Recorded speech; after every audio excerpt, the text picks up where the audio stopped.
Maintenant, nous allons à M. Bersalou-Duval. Merci, Monsieur le Président. Le 27 avril dernier, Option Consommateur a envoyé une lettre au ministre des Transports pour l'avertir que le refus des compagnies aériennes de rembourser leurs clients pour les vols annulés allait à l'encontre des lois du Québec. Que va faire le ministre pour mettre fin à cette situation? Monsieur le Président, je sympathise et je comprends la frustration des gens qui auraient préféré être remboursés. Ce n'est pas une situation idéale, mais en même temps, en ce moment, les lignes aériennes passent à travers un moment très difficile et s'ils étaient obligés de repayer immédiatement, beaucoup seraient en faillite. Monsieur Bersalou-Duval.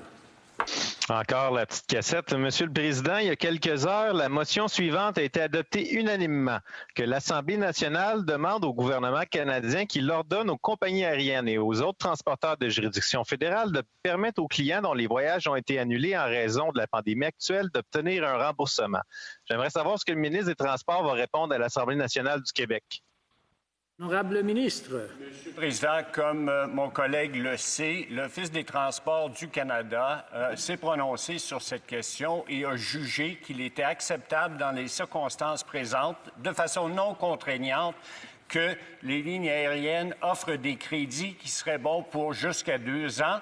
Et comme vous savez, dans le cas d'Air Canada, le crédit n'a pas de date d'expiration. M. Bersalou-Duval, une question de 15 secondes, s'il vous plaît.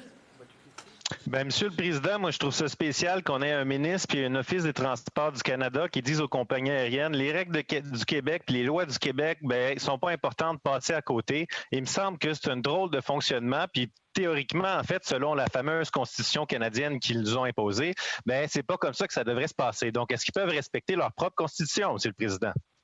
Honorable ministre, en 15 secondes au moins, s'il vous plaît.